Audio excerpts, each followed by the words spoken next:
Good morning, Brittany. Today, my name is Jennifer Dawson Miller. My pronouns are she and they, and I'm white. And I am the Race and Social Justice Advisor, one of our mighty team of two for Seattle IT. And today I'm talking with Brittany Flores, and we're going to be talking about the National Minority Mental Health Month and some experiences that we share through this process. Um, so I'd love to have Brittany, you'd introduce yourself to those folks that are watching. Of course. I'm Brittany Flores. My pronouns are she, her, and hers. I'm a Black woman, and I've been with Seattle IT in the city of Seattle for 4 years. Wow, it'll be 4 years this week, I think. This week meaning August 12th. Um, I am currently the business lead in the applications division. I support our deputy CTO, director of applications, Charlene Moran, in the general running of the business, strategic planning, inroads with client relationships, and um, general help with the operations of running the business of applications, essentially. All Lots right. of things. Yes, well, thank you. Wonderful. So I had approached a number of leaders in our department around anybody who might want to talk about National Minority Mental Health Month, which was July, and so we're a little late for that, and that's okay. We think that mental health is always a topic that we should be talking about. So you had some experiences that you wanted to share with us a little bit. I was wondering what really motivated you to respond and say, yes, I want to take part in sharing my story. Yeah. I've been I've struggled with mental health challenges for most of my adult life. Part of my lot most of my teen years in adult life. And one of the things that I have found is that talking about it and sharing stories and sharing experiences and opening up to others is really what helps the most, but also helps remove the stigma from it. Um, I was recently diagnosed with ADHD this year, and there's a lot of stigma around ADHD, and that is even more of a motivation, I think, for me to talk about um, my experiences and share my experiences with others, um, to help remove the stigma, but also sharing my story to help others with coping mechanisms and a shoulder to cry on or to lean on, a support group, anything.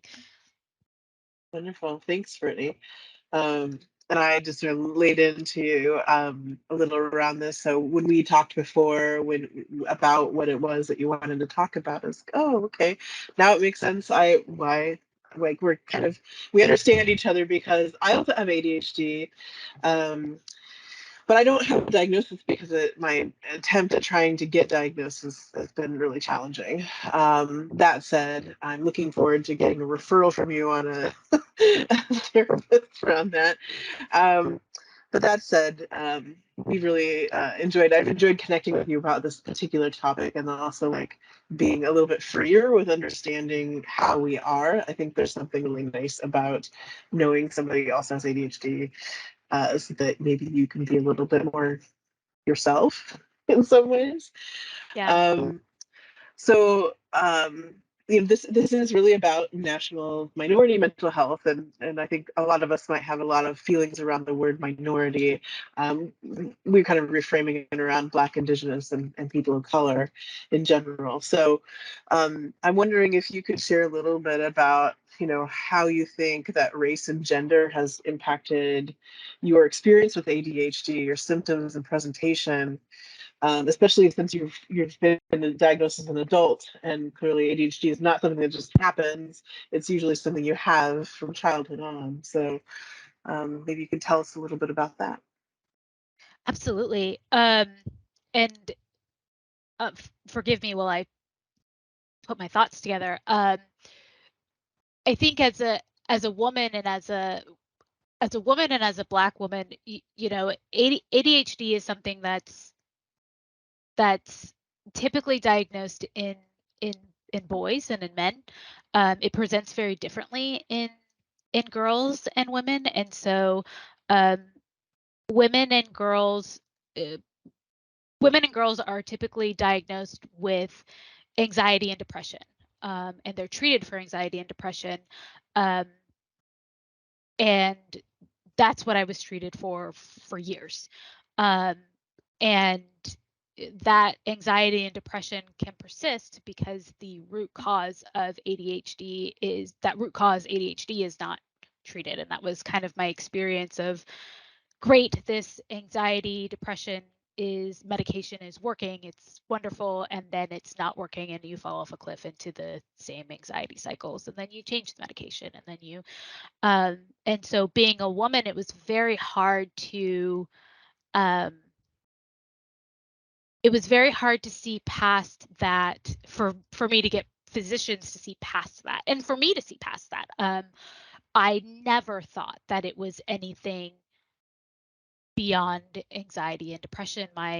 Um, my mother and my grandmother and my aunts, they all have anxiety and depression. They probably all have ADHD too. Um, but that was what I was treated for. And I finally saw the same psychiatrist for a year. And I had struggled with fluctuating medications and having to keep going back to figure out why it would work and then not work for 3 months, and then it would not work. And one day she said, either you have fluctuating depression or you have ADHD. Has anyone ever talked to you about ADHD? How did you do in school? And I was like, well, I was a great student. And she goes, that's not what I asked you. How did you do in school? Um, did you fidget a lot? Were you up and down out of your chair? It's like, no, I didn't have any of those problems. I was very much a rule follower. Um, and and thinking back, you know, as I've begun to explore my diagnosis and explore um, some aspects of my childhood, I grew up in a predominantly white neighborhood. Um, I was very much the only in a lot of situations in a lot of classrooms. Um, the only girl, the only Black girl, the only Black person. Um, and that led to a lot of things. And in addition to that, you know, my mother was um, very much tried to raise us um, not to put our skin color first. She had grown up in Los Angeles and had grown up in an area where Blackness was a reason for having a victim complex. And she hated that, and didn't want us to have that same victim complex. She wanted us to understand and embrace who we are, but didn't want us to um, view the color of our skin as a handicap or a reason why we needed something special. Um, she wanted us to see ourselves as everyone else. Well, growing up in a predominantly white neighborhood, we didn't look like everyone else. And I was very much aware of not looking like everyone else. Um, and with that, all of the um, presentations of Black people, Black women, Black families in the media were not really models that I wanted to follow. Um, they were I didn't want to, but I also I didn't use slang. I didn't um, dress a certain way. I didn't um, act a certain way. I was very I'm not quite sure how to phrase this. So I didn't model uh, the the Black representation that I saw in the media as a child. Um, Mhm. because it So didn't match who I felt I wanted to be. Mhm. Go ahead. Oh, I was wondering if that felt like kind of like you didn't want to play to any stereotypes, so you were very conscious of not playing to the stereotypes. Is that Very what you mean? conscious. Yeah. Yes, yes, Hmm. because I felt like those were very much stereotypes in the media, Hmm. and I didn't like that. I didn't want to be that stereotypical Black girl. I didn't want to feed into that, and I got a lot of comments from my friends when I was a kid about you're not very Black, you don't have a Black card, um, you speak so white, um, things like that. And it bothered me and it didn't bother me because it wasn't something I identified with, um, because I didn't identify with the representations in media. It was, but as I was trying to, but I also didn't identify with other representations of beauty standards and um, other other representations of who I wanted to be, right, in media, because they didn't look like me. And so it was a lot of masking of trying to appear put together and a perfect student and not loud, not too talkative, not boisterous or um, ghetto or those. So it was very much a bottling up, which led to a lot of anxiety, a lot of overthinking about the things that I said or wanted to say or didn't say or should have done in a situation. um and in your teen years, that's all you do is overthink about who you are and what you want to be. Hmm. um and I had a lot of pressure on being perfect, right? I was the youngest of four. My brothers and sisters were off doing their own thing, and I wanted to be that perfect child for my mother. And I didn't want to step a toe out of line. I never got in trouble. And so when my doctor said, "How were you in school?" I was like, I was perfect. I wasn't the A+ student, but I was perfect because I didn't want to be a stereotypical girl, a stereotypical Black person or Black girl that I saw in media. I didn't want to be that. Um, and that led to a lot of anxiety. It led Hmm. to a lot of um, feeling like I didn't measure up, which led to depression. It led to a lot of suicidal thinking because I didn't measure up. It led to self-mutilation because I didn't measure up.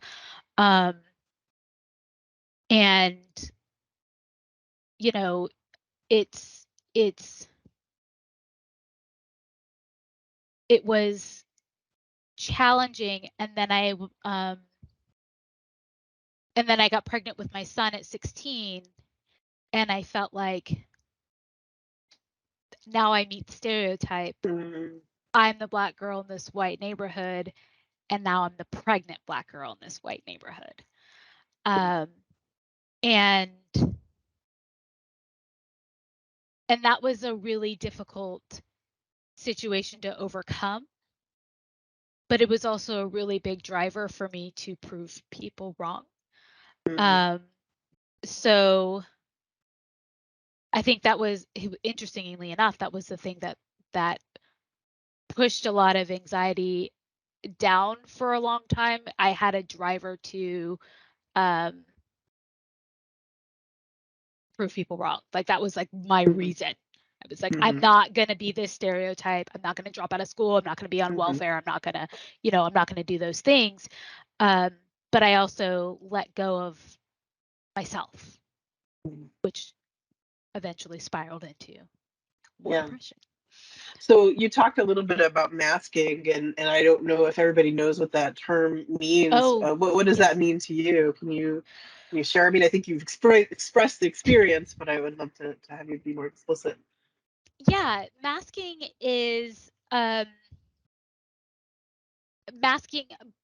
masking is for, for definition, it's it's for a neurodivergent person, it is hiding those or pushing down those, and I'm probably using the wrong terminology here, but it's pushing down those neurodivergent tendencies, and attempting to behave in neurotypical ways. So for me, that came with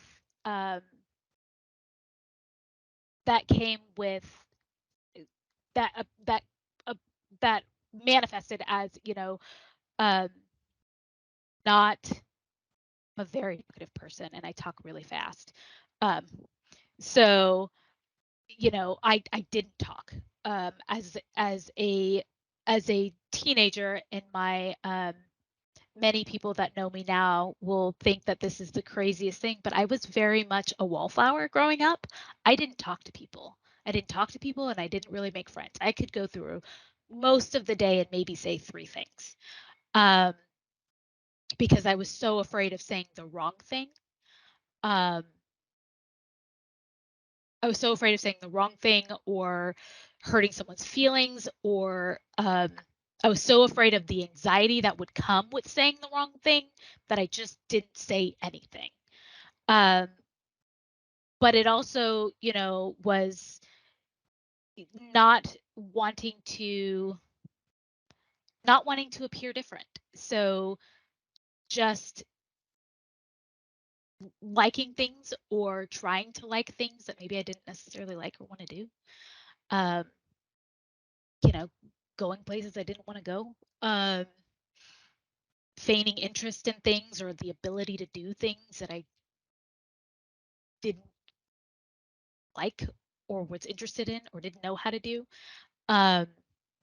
That type of thing. That makes sense as far as masking goes. It's a way of conforming, even though Yes. you personally, if you were going to be in your natural state, it might be, it's kind of a survival mechanism in a way, right? Right.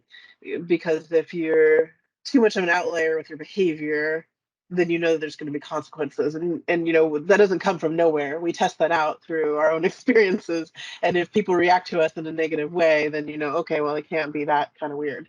Right. So Right. yeah, I don't think that, from my own experience, that I really understood that I was masking to be successful, until like I started to understand and reflect and also get more comfortable with myself, and then do things like interrupt people or speak really fast, or those kinds of things. And that the hyperactivity that you see oftentimes manifests physically in boys, is sometimes very internal, um, and for girls and women. So I relate to that for sure. Right. Right. And there's the, you talk about the hyperactivity. I am a very loud person. But I don't I'm a very loud person with select people, right? And we all have that, right? Where we have people Mhm. that we're super comfortable with and we do things with. But it took me a long time to do that, to be loud and boisterous and sing and dance and do that with anyone, even my husband, with anyone except my mother. It took me a very long time to be comfortable doing that because I felt annoying, and like I was bothering people, and I was in their space or in their, um, I was getting in their way, and a lot of that was, and a lot that comes with masking is, and why we mask is rejection sensitivity. Mhm. So I experienced a lot of rejection sensitivity where the smallest indication that somebody sees you or perceives you in a negative light will crush you and send you spiraling into that depression, overthinking, anxiety state. And it's, um, we all have that neurotypical and neurodivergent people all have that's, we don't like rejection. But if someone said to me, wow, Brittany, you got new glasses. Interesting. I could spin on that for months and I could cry about it. And I would think, oh my God, they said my glasses were interesting. They don't like them. I never would have purchased glasses this big and this color in my teen years. They would have been square framed, simple, black frames, because this is too flashy, too showy, too um, representative of my quirky personality. I never would have done that. Very familiar that what is it called? Rejection sensitive dysphoria is what I understand Yes. it's called. And I have definitely experienced that as well, where somebody gives me some critical feedback, warranted or not, whatever it is, and suddenly I'm going to be fired. And like Yes. and then I'm like building my case for why that's BS and all this stuff. Yes. You just end up with this space. And it's like, well, if you actually have a conversation, that's not actually what's happening. There was some frustration experienced, and that's it. And moving Right. on. Right. It's one Mhm, thing versus mhm. the Yeah, the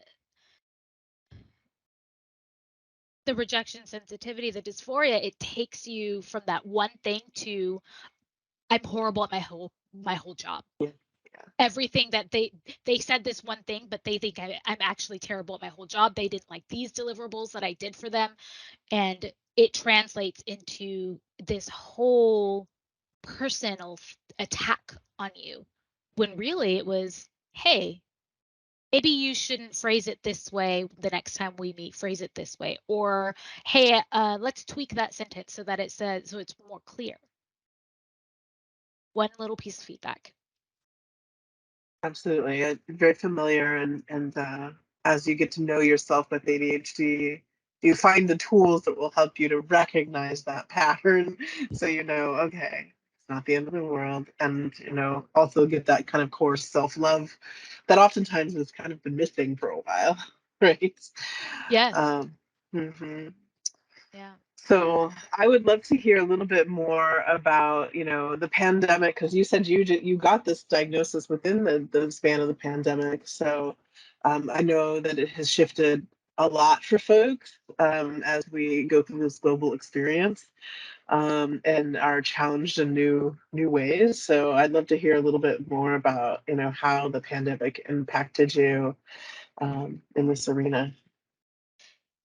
Yeah, the pandemic has been alternatively, like it's been wonderful in a lot of ways, because it's been a lot of amazing self-discovery, and it has wreaked so much havoc on my mental health, my sense of self, and you know it's forced me to look at a lot of really hard things. And um, I mentioned before, when I um, growing up, I didn't clearly connect to my identity as a Black woman. Um, and that was, for a lot of it was really the way I was raised and also where I was raised, right? It was and a lot of my exposure to Black culture, right? Through media. And so in the last few years, during the pandemic, um, it has been it's given me the opportunity to explore that part of myself, and really make better connections with that part of myself, um, which has been wonderful, um, because I'm starting to really more clearly understand where my identity struggles have come from, my body image issues have come from, um, my mental health challenges, my anxiety and depression issues have come from, and how they stemmed from my challenges and my identity challenges as a child. Um, uh, My therapist is like raking it in on me for this. But the start of the pandemic, it was, it started and we came home and I thought, I cannot do this. Well, the first day I was like, this is great. My husband's at work, my kids are at school, and I get the whole house to myself. I can play my music, and I got to be, and I didn't know this at the time, myself in a way that I don't get to be because I'm constantly masking. Because in the office, I have, throughout life we have structures. When we go to a certain location, and this is how I was raised. There's a time and a place for everything, and you behave certain ways in certain places. And this is really how I coped with ADHD symptoms and why I never knew I had it. Because I knew how to behave in a classroom, I knew how to behave in a workplace, in a restaurant, and at home. And so when all of those things came together, when my workplace and my home life came together and I lost those structures, um, it was fine at first because it was fine at first. There was an expectation that we would go back. The longer it happened, the longer we sat at home, and then I started a master's degree, so it was school, work, and home. Um, and the more I piled on my plate, the more those structures crumbled in on themselves, and the more I crumbled in on myself. And the loss of those structures, the loss of that ability to compartmentalize my behaviors in each place, I lost my ability to function because I didn't know how to function when all my spaces were the same. And my anxiety and my depression hit a peak. Like it was, um, I felt like I couldn't do my job. I felt like, um, why would I think that it was a good idea to take on a master's program? I think it was halfway through a 12-month program. And what was I thinking? Honestly, I still think, what was I thinking? But, I made it. Um, and I felt like there were quite a few things that I could not and did not deliver at work. And I knew that I was struggling, and I could not get myself to focus. I knew what I had to do. I had my to-do list, and I would stare at it all day long and cry because I could not focus. I couldn't get out of bed in the morning. I couldn't function. Um, which I now know is called executive dysfunction, and it's something that people with ADHD experience quite a lot. Um, and it was a very, very dark time, and I'm fairly certain I had a meltdown on the phone with my wonderful, wonderful boss, um, who was very wonderful and gracious with me, um, and very empathetic and helped me through that. And this was around February, so this was pretty recent. Um, but I crumbled. I couldn't function, and I was afraid that I'm not going to succeed in this program. I'm not going to succeed in my job. I'm going to be fired. I'm going to um,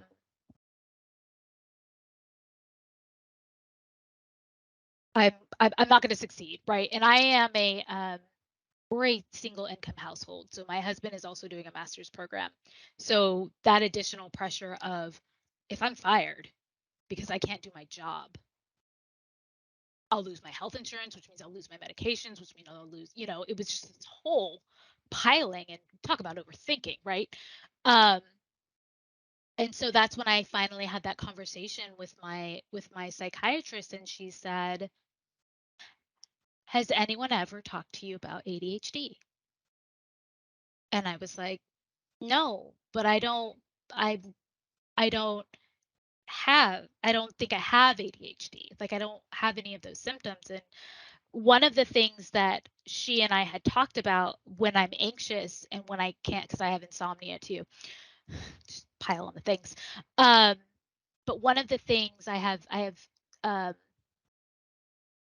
I have anxiety-induced insomnia, and what happens is my brain will latch on to a song, and that song will play over and over in my head. It's like an earworm. Um, and but it'll play at like 4 or 5 times the speed that the song actually goes. That is the hyperactivity. So for women, that hyperactivity shows up internally. It's that anxious energy that makes you shake inside because you've got to get something done. That is the hyperactivity. Whereas with men and boys, it's usually external. Um, it's the racing thoughts. It's the need to do something. Um, it's that motor in your butt is what it's what she and I call it. Um, and so we ran through the assessment. We did a quick assessment. She was like, let me run through this assessment with you. And we ran through the assessment. I think she asked me 20 questions and I answered yes to 18 out of the 20 questions. And she was like, we're out of time and I need to go through a full review of medication options with you. So I'm going to schedule you in for my next soonest available for an hour. We're going to go through a full evaluation with you. And I was like, okay. So we did the full evaluation and we did the assessment again. And she was like, so I'm going to put this in here. We're going to try the medication. And then if it works, you have ADHD. And I tried that medication that first day and it was like, I can see clearly now the rain is gone. My brain opened up. The thoughts were quiet. I wasn't overthinking.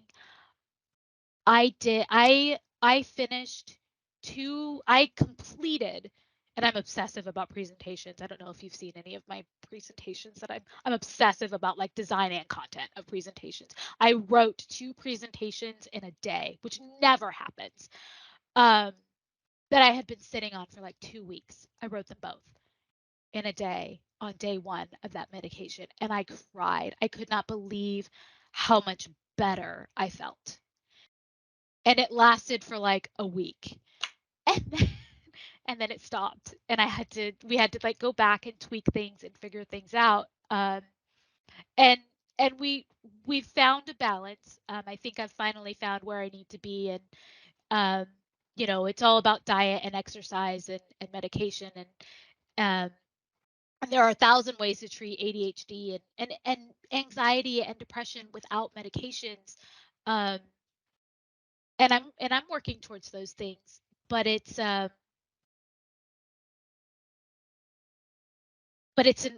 almost an art form, right? Where you have to find what works for you. You have to be consistent, and um, and you have to have like a support system.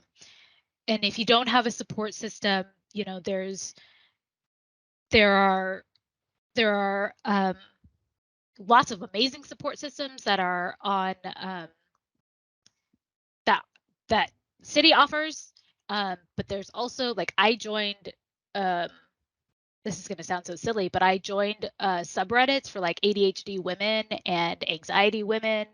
And I'll go on and I'll talk to them about some of the challenges that I have. I'll answer their questions about challenges they have. And it's such an amazing environment to be part of. But because I can't go, and I've also, this is one other thing of how the pandemic has affected me. I don't lose power. I have lots of anxiety about leaving my house. I have learned how to function and to operate in this structure and in the places that I'm familiar with. But I have lots of anxiety about leaving my house. And so I'm about to go on a family vacation to another country. And I am in abject terror because I don't know that I know how to function. I'm on an abject terror because it's a 9-hour flight, and good God, I think I'm going to die on the plane. Not because the plane's going to crash or anything, but because I cannot sit on it. I barely make it to Sacramento, back to where I moved from, and that's an hour and 20 minutes. 9 hours, they're going to do an emergency landing because I'm having a panic attack. But I don't know how to function outside of this environment that I have created for myself and learned how to function in. So I'm learning how to set structures or set habits that I can take anywhere.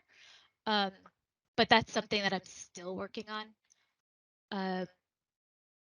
because again, the pandemic kind of wrecked my mental health for a while, and I'm still building myself out of it. And I feel good until I go somewhere that I'm not familiar with. Yeah, I talked well, a I lot. could. That's Sorry. okay. No, it was great. You were right on point for a lot of the questions I had for you. I want to think about what has been helpful for people in your lives, colleagues, family, and Yeah. friends, and what has been unhelpful, because we know those things also stick out to us as we as we go through this process. And I think ADHD is pretty misunderstood. I think Yes. especially with the gender context, and potentially with the racial context as well. So I'd love to hear a little bit more about that. Yeah. So um the helpful things, I'll start with the helpful things. Um I should probably start with the not helpful things because, end on a positive note, but we'll start with the helpful things. Um Seeking to understand, and what I mean by that is when I'm in a state, right? When I'm having anxiety about a thing, and I reach out to a friend or my husband or a colleague, and I'm having a challenge. Um, One of the things that those in my support system have done is they have they ask questions. Um, is this bothering you? They have become familiar with some of the key words as far as, is this setting off your anxiety because of the sounds, because it's not aesthetically pleasing? And are you hyper focusing on it? Um, you know, why are you having this challenge? Like, what about it are you having this? Why are you upset about this thing? And they're really honing in on the questions to help me work through the problem and not trying to solve the problem for me. So I think the alternative, the opposite side of what's not helpful is like, I don't need you to solve it. Trying to solve the problem, or assume you know the problem and solve the problem, isn't always helpful. Um, but helping root cause and figure out what it is, that's what's helpful, because a lot of the time, um, when someone is emotionally escalated because of anxiety, um, or depression, they're feeling down because of depression, they're anxious, or you know um, struggling because of ADHD, focus, or executive function.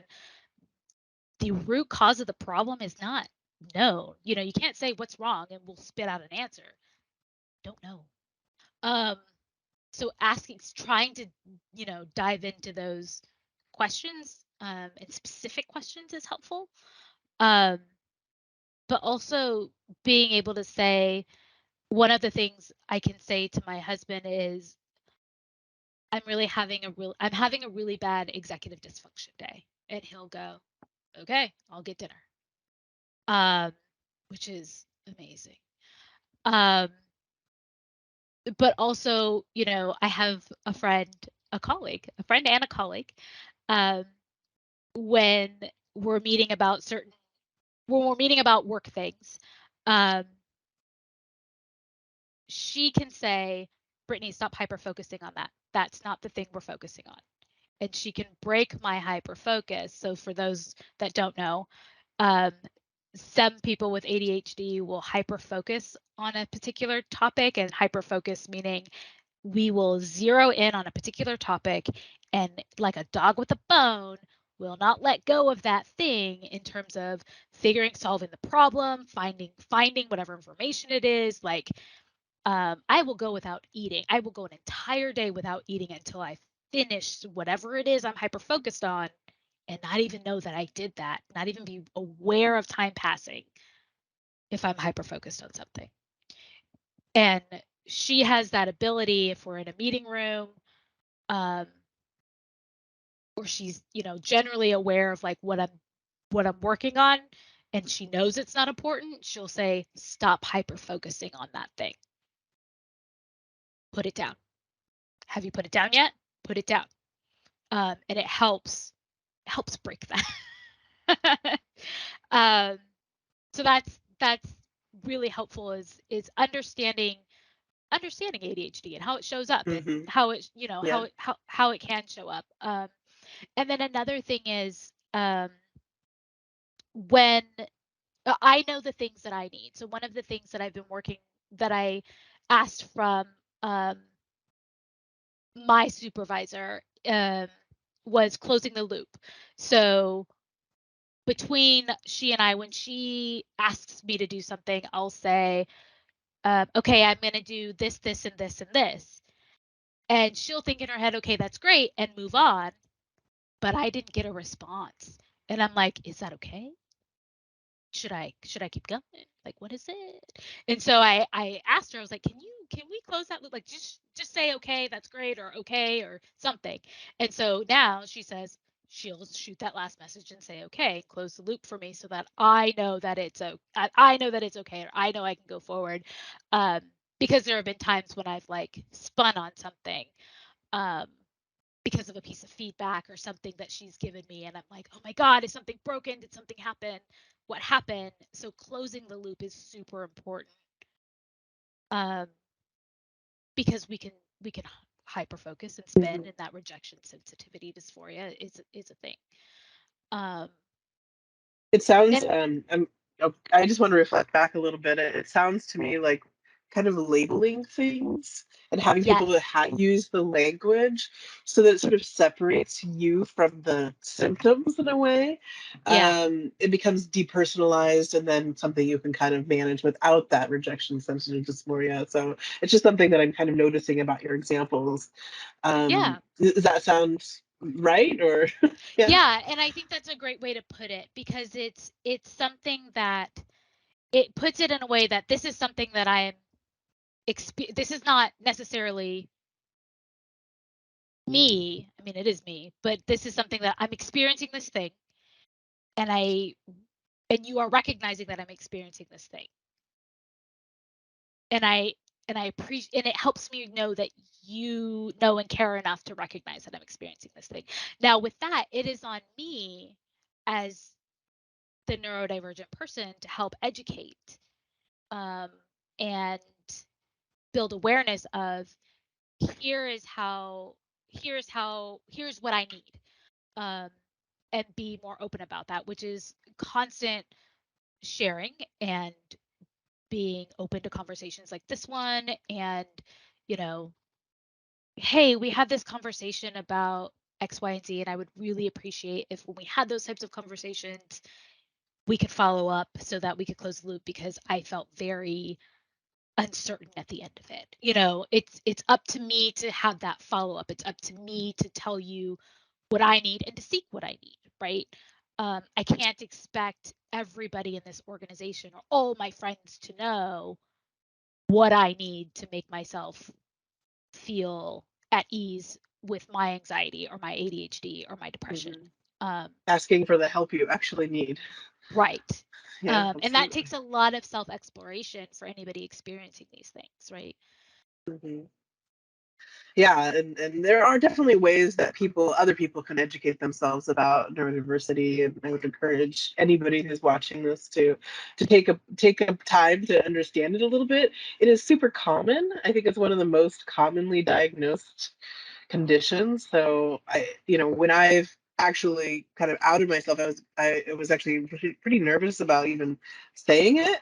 Um, like, and especially when we were talking about access and disability, I actually started to open up about it. I was like, well, I have it too. And yeah, I kind of need this thing from all of us. You know, like people will start to actually open up and say, I need these things.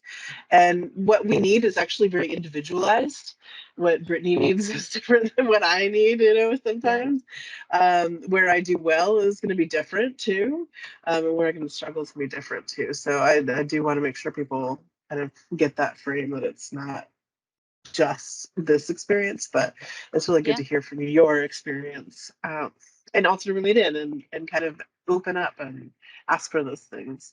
And Absolutely. it can be really wonderful when things start to work out and people kind of get you and figure it out. Like the working from home, I love being able to set up lighting, not to have anybody talking around me, to be able to that, I mean, when my son comes in, because he will inevitably come in at some point when he's home from day camp or what have you, that gets really frustrating for me because then I've lost complete focus and then he's just trying to ham it up and I get so super frustrated. I don't have a locking door. I'm in the living room here, so Right. um, but so there's some ways that like working from home is great, sometimes it's not. But I Right. actually struggle with the idea of going back to the office because I really like being able to have all of my resources at my fingertips while I'm Right. paying attention in a meeting, so I can pull up reference material and get my links and all of that stuff. And I you can't really do that in an in-person meeting unless you all have laptops. Right. Right. Yeah. Absolutely. Well, and there's also, I think in the very beginning of the pandemic, I struggled focusing on meetings, on virtual Hmm. meetings. I struggled focusing on virtual meetings, and when I started my master's program, all of my courses were virtual, and I actually picked up coloring. And so this was before we were like on camera, and I got paranoid of like sitting and looking down while I was um, in meetings. I didn't want people to think I was like texting. And so, but I would be off camera and I would color because then I'm not distracted by the pop-ups and working on emails and other things. I'm focused, head down. I'm occupying my brain that says you need to be doing something because that's what an ADHD brain says you need to be doing something. I am actively listening to whatever is going on while that part of my brain that needs to do something is engaged with a coloring book, Yeah. which is not ingesting words, um, if that makes sense. And so Yes. Yeah. I can't do that in a meeting room, right? Like Mm. um, I don't do it now on camera. I used to have Think Putty, but every time one of my son's Yeah. friends come over, Got my they just putty. yeah. Every time one of my son's friends come over, they discover my Think Putty, and I lose it. I'm like out $60 in Think Putty, and I don't even own any anymore. Should probably pick some more up for that flight. Although I did get stopped at TSA for Think Putty. Oh Um, no. but it's there are lots of different coping mechanisms that can be used when you're working from home. And there's also, like you said, the lack of distraction. I have like a sound sensitivity, Mhm. and and um, I fortunately have a door that closes. I have one that locks. This one right here doesn't lock, but there's one on the other side that locks. And so I have the same problem as you, where my kid comes in all the time. He's 10 though. Like I'm not sure where the whole like, hey, door is closed. What is happening? Um, but um, what's interesting is that some days, I can have sound and I can still focus, but other days, any sound is grating and it breaks my focus and it triggers my anxiety and and I can't have it. So, you know, um, and I think we've talked about like my desk is on floor 24 and I know we're actively trying to think Mm. about movement and things like that, but on that floor was always um not very quiet. Um Yeah. but going back and being on mostly conference calls, that floor would be very challenging.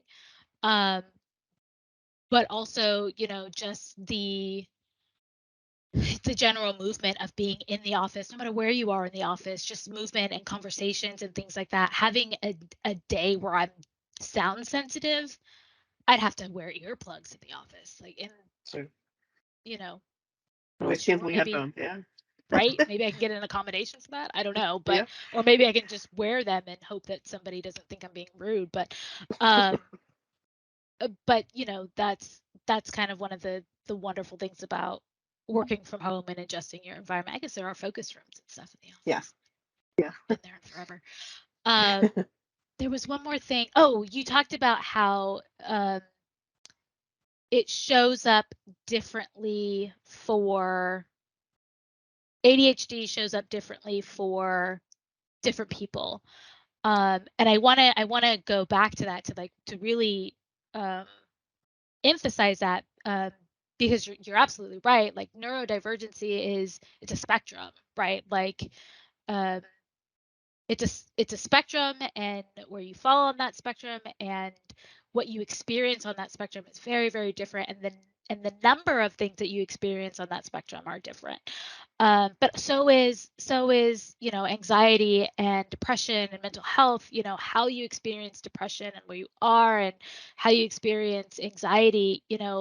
Um, I never experienced insomnia with my anxiety until after my dad died. My dad died in 2016, and before that, I could have the most challenging day at work and be completely stressed out and completely anxious about a deliverable in a presentation I had the next day, and I'd sleep like a baby. I'd hit the pillow and I would be out. After my dad died, I did not sleep. I think I lost sleep for months after that. Like I did not sleep. um and I have sleep problems to this day, but that's when it started. Like I never had physical manifestations of anxiety until after he died. Yeah. And so the way you experience anxiety and the way you experience depression and what symptoms you have of neurodivergency, it's of your it's different for everyone, and the things that you need in those moments are different for everyone. And so learning how to advocate for yourself and learning those, how to advocate for yourself, especially in those moments, and learning how to just say, I'm emotionally flooded and I can't handle this right now, Mhm. is like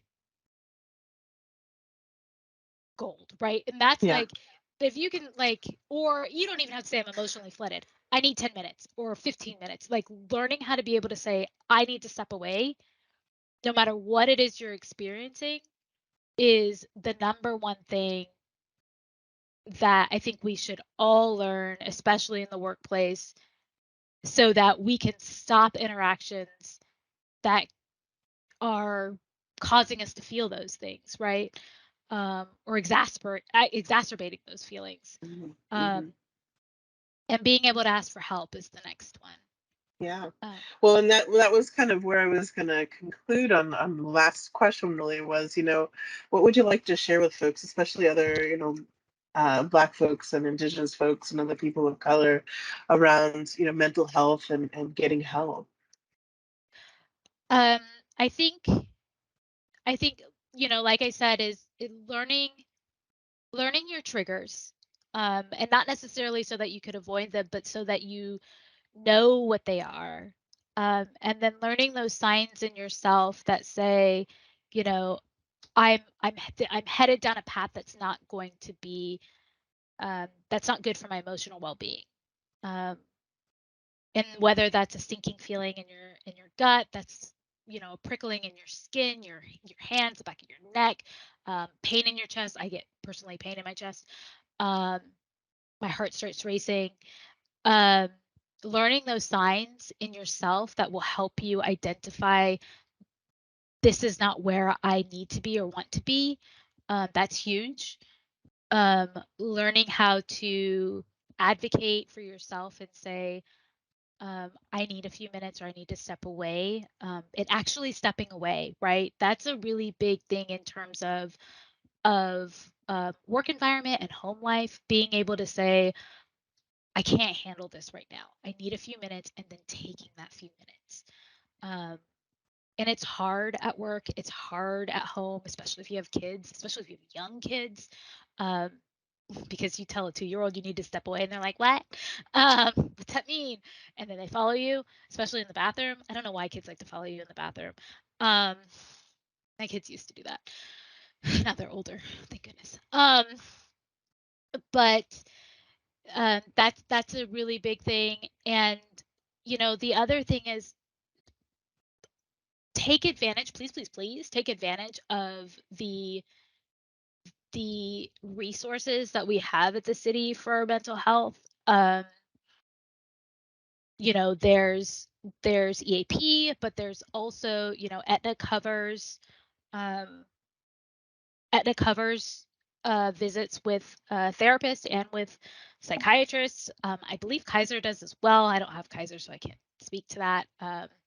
But take advantage of those things. And with the pandemic, a lot of these providers are teleproviders, and they do appointments. And honestly, I just make the appointment and block the time on my work calendar. And between work meetings, I will stop and turn to my personal computer and have my appointment and then turn back to work, just so that I can make the appointments and make the time for myself, because it's important.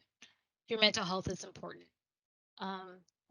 And reach out to those near you for support. And I think one of the big things for our BIPOC community is that, there's a lot of things going on in the world, in society, about systemic racism, racial injustice. There are so many things, and there are so many emotions that you can take on. There's so much anger that you can take on, and finding healthy outlets for those things, ways to contribute, if that's what your calling is. That is a really big outlet or avenue. And not, I know for me, I try very hard to be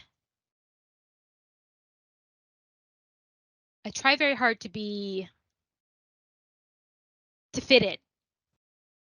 Say that. To fit into this image that society has created, and has created for me since I was young. And I know logically that I don't have to. Because I am not a skinny, white, blue-eyed, blonde-haired girl. I'm not that. I'll never be that. Barring plastic surgery and a lot of skin bleaching and hair bleaching, and that's a lot of money, and I'm not going for that. No, thank you. And it's I don't want to say it's challenging. It's challenging to let go of those perceptions, because they're so ingrained. But you are who you are, and you're beautiful as who you are. And learning how to embrace who you are is the greatest gift that you can give yourself, and the greatest gift that you can give your own self-confidence and self-esteem. And there's lots of help in doing that. I encourage you to do that. And if you need help doing that, I'm here for you. I'm on my own journey to do that, so we can do it together. And I could probably say a lot more things, but I'll leave it at that. Well, thank you very much, Brittany, for taking some time and being super vulnerable and sharing your experience. It Sun's going really, down. it's been lovely. Coming up. Yeah, it's lovely to talk to you about this, and I hope this has been a good conversation to provide some real kind of talk around mental health. for others to engage with, and also enlighten some folks around neurodiversity, especially if it's not something that's been part of your lived experience. And I would encourage anybody who's watching to check out all the resources on our seattle.gov human resources page for mental health, because there are a ton of them out there, and there are some new supports, including I think Talkspace is just available, like through even like text messaging. So you just need to check in with the therapist if you can. So thanks again, Brittany, for your sharing, and I look forward to continuing to work with you and get to know you better too. You as well. Thank you, Jennifer, for the opportunity. This is so wonderful. Thank you so much. Absolutely.